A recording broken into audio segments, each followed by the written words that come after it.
Bonjour et bienvenue dans un univers de bien-être. Nous sommes aujourd'hui à la savonnerie Sablaise au Sables d'Olonne donc. Je vous laisse imaginer la palette odorante qui nous envoûte dès l'entrée dans la boutique. Aloe vera, miel, lait de brebis ou encore thé vert, voici quelques-uns des ingrédients naturels et bio utilisés ici dans cette savonnerie artisanale qui crée, fabrique et distribue une large gamme de produits allant du savon au baume à lèvres, en passant par le dentifrice en poudre. Dans un savon, 100% des agents sont actifs. C'est pourquoi la méthode ancestrale de la saponification à froid a été choisie. Pour en savoir plus, je rejoins tout de suite Patricia Garando, la gérante et savonnière de l'entreprise. Bonjour Patricia. Bonjour Catel. Eh bien écoute, on est ravis de venir découvrir ton entreprise. Ah mais de même. La savonnerie Sablaise, Oui. dont tu es à l'origine, que tu as créée il y a quelques années. Oui. Alors explique-nous un petit peu comment les savons en général sont rentrés dans ta vie. Oula. Alors, après 26 ans d'activité dans le laboratoire d'analyse médicale, D'accord. plus que ça, il y a eu aussi dans ma vie en 2015 des gros changements personnels qui ont fait que je me suis vraiment posé des questions repartir sur quelque chose qui pouvait me passionner dans la vie. Retrouver vraiment une activité qui me fasse vibrer. Et puis, lors de petites vacances dans le sud, j'ai rencontré la route d'un savonnier. Ah, tout simplement. D'accord. Et quand je suis rentrée dans son univers, là, j'ai ressenti une telle émotion. Ça t'a donné envie? Ah oui, mais carrément. Là, je me suis ressentie dans mon univers.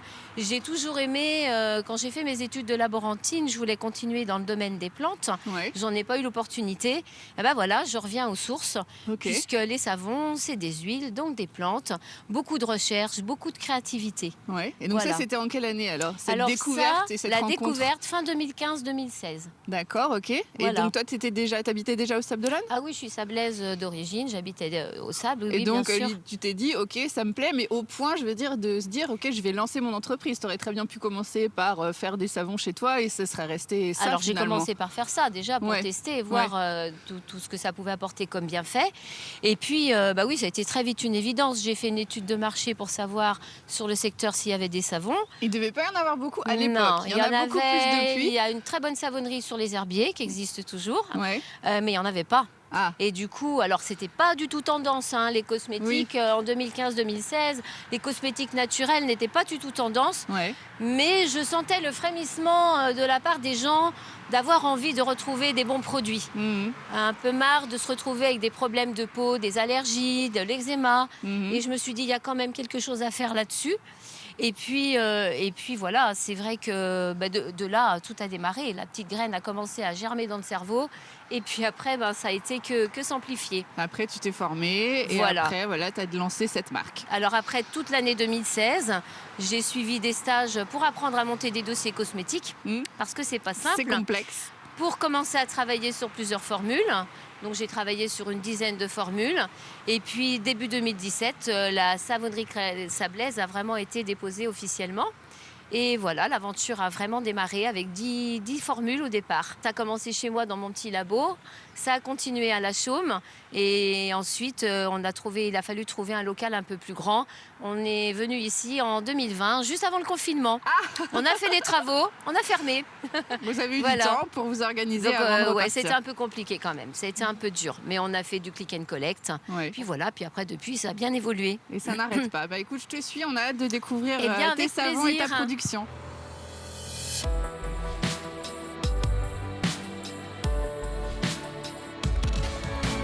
donc là ça y est, on est dans le labo. Alors là, on est dans le laboratoire. C'est là que tout se passe. Bonjour. Tout se passe ici. Tu travailles pas toute seule? Alors, je travaille entre autres avec mes 2 enfants, puisque Agathe n'est pas là aujourd'hui. Alors, Julien qui est venu me rejoindre fin 2018, parce que ça commençait déjà à prendre de l'ampleur et il me fallait de la main-d'œuvre.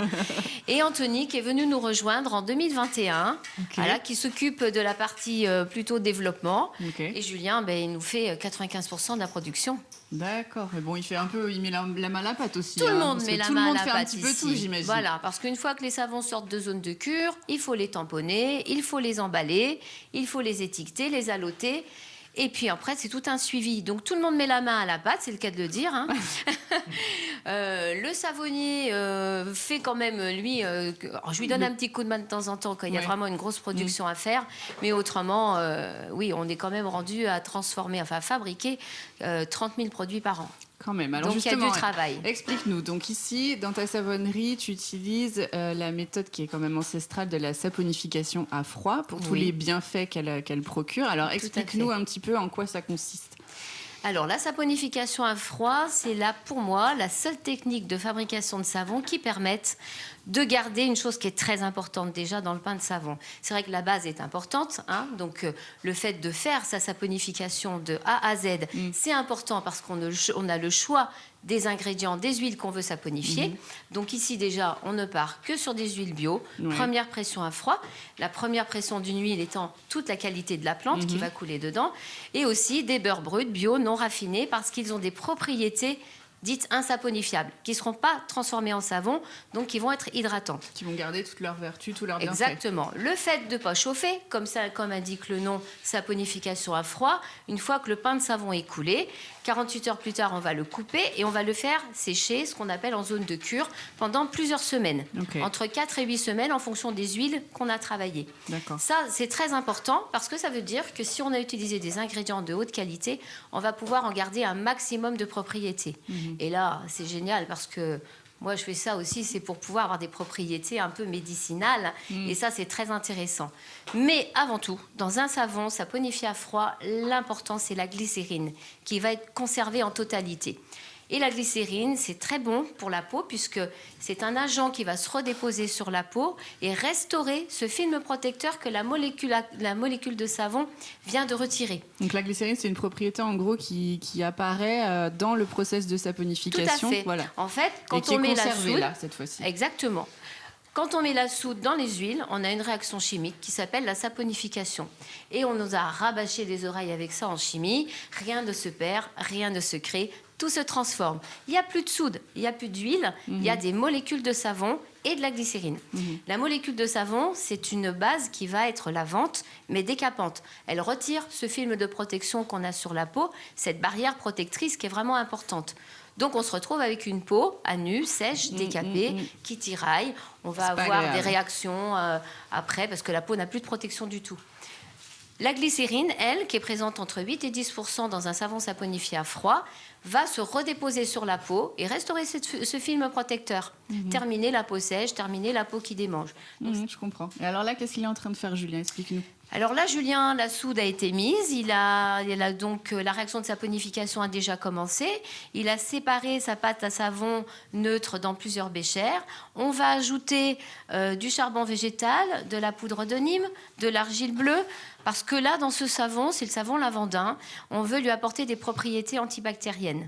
C'est un savon qui va avoir beaucoup qui va être fait avec des ingrédients qui va apporter beaucoup de bon pour tout ce qui est acné, psoriasis. D'accord, une fragilité au niveau de la peau. Tout à fait. Et là, on fait un marbrage. Oui, c'est ce que je vois. C'est le fait qu'il le dépose délicatement. Évidemment, c'est pour donner cet effet marbré qu'on voit sur le savon. Là, c'est ça parce qu'en fait, on veut montrer tous les ingrédients qui vont être dedans. On pourrait tout mélanger, ça donnerait faire un une savon, couleur, il serait tout noir. Parce que là, le charbon végétal l'emporterait, le savon serait tout noir.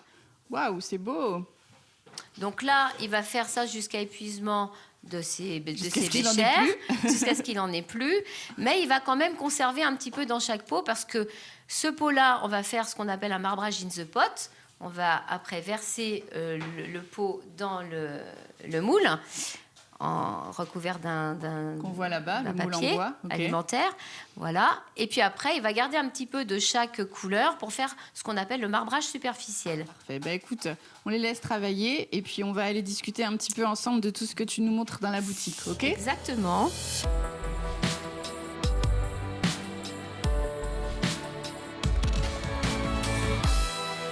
Là, on est dans ta boutique. On peut découvrir qu'il y a énormément de choses parce que tu as une gamme qui est quand même assez large. Oui. Donc, tu as commencé par faire des savons. Et alors après, tu t'es mis vers quoi? Alors, j'ai commencé par les savons, bien sûr. Toute l'année 2016, j'ai travaillé sur une dizaine de formules, ce qui est très long, parce qu'on doit... chaque formule, c'est un dépôt, c'est ça? Chaque formule, c'est monter un dossier cosmétique qu'on appelle un dossier d'information produit, qui comprend toutes les données, le faire valider par un toxicologue en cosmétologie, moyennant finance, donc il faut avoir quand même une petite trésorerie. Tu payes pour chaque dépôt. Ah bah oui, exactement. Ensuite, ce dossier validé, on le dépose sur le portail européen. Et là, ça donne la validation de la mise sur le marché du produit. À partir de ça, on peut commencer à fabriquer et vendre. Est-ce que ça veut dire aussi que la recette que tu as déposée, personne d'autre ne peut te la voler, entre guillemets? C'est pas un brevet. Ah, d'accord. C'est juste pour faire valider si le produit n'est pas... Et sain, finalement. Voilà, exactement. Alors, dis-nous un petit peu quelle est l'étendue de ta gamme aujourd'hui?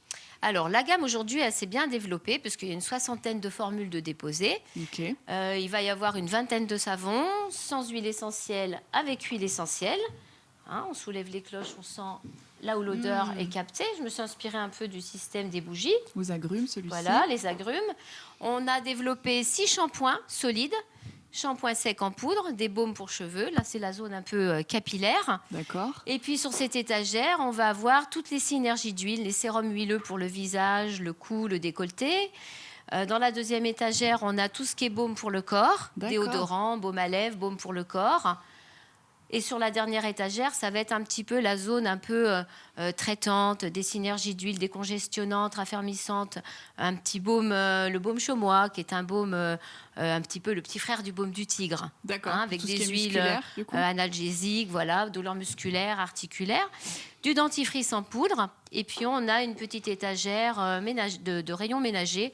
Notre lessive qu'on fait à l'huile d'olive, qui est prête à l'emploi en la diluant. Et puis le petit savon ménager, qui est un petit savon magique, nettoie toute surface, détachant du linge pour faire la petite lessive à la main. Voilà, c'est notre petit rayon ménager. Et puis une gamme pour les enfants, c'est ça? Une gamme pour les enfants, où on reprend nos savons sans huile essentielle, où on les fait en petite forme attractive pour eux. Voilà, là, c'est le petit rayon enfant.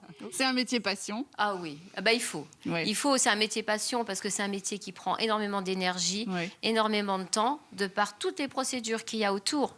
Et c'est beaucoup d'informations aussi, parce que je sais que tu fais aussi des visites où tu expliques aux gens vraiment les bienfaits de la saponification à froid. Donc c'est aussi ce côté soin finalement qui te tient à cœur. Tu as envie vraiment d'apporter des bons produits aux gens. C'est le côté médical peut-être de ton ancien métier qui revient. Ah oui, ça c'est toujours quelque chose qui m'a tenu à cœur. Le milieu des plantes, c'est un milieu qui m'a toujours passionnée. Donc je reviens aux sources et là c'est génial. Bon, écoute, merci beaucoup Patricia. On est ravis d'avoir découvert ton activité ou redécouvert peut-être pour ceux qui te connaissent déjà. Et puis on ne doute pas que dans quelques années, tu auras encore de beaux produits à nous présenter. On l'espère. On reviendra te voir. Avec grand plaisir. Merci, à bientôt. Merci beaucoup.